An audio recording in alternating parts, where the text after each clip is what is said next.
Hi, my name is Dr. Amee Daxini.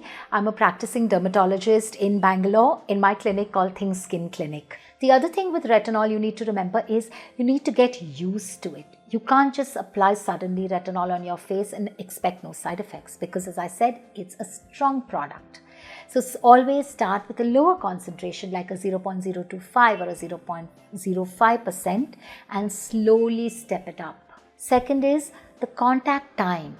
Reduce the contact time initially and slowly step it up. So you start with a lower concentration, keep it only for 15 to 20 minutes the first 1 week, then keep it for half an hour, step it up to 1 hour, 2 hours, and then overnight.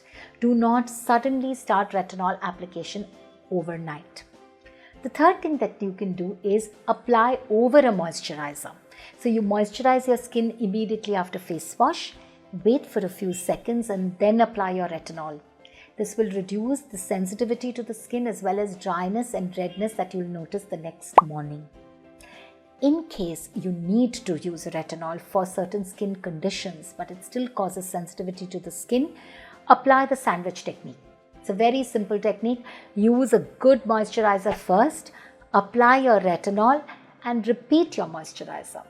This will reduce the side effects if you notice them after using retinol. But what could be the side effects? The first, as I said, is irritation. When you suddenly start something which is highly exfoliating, the skin takes time to adjust to it. So you might notice in the morning flaking of the skin, especially in the sensitive areas around the nose and the lips. You will notice redness, irritation, itching sensation, and sometimes even darkening of skin after you use retinol.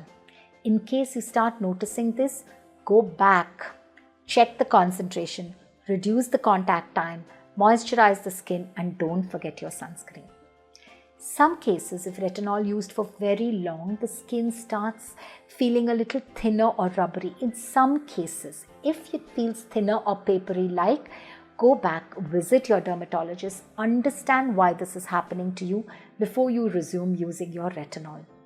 And all these medications, retinols or any other similar things that you use for skin which are strong are always used for a short time, given a break and reapply. So remember, when you've used retinol for a very long time, have retinol-free periods where your skin just is hydrated and moisturized. Then go back to your retinol and see the results are much better, more long-lasting without any side effects.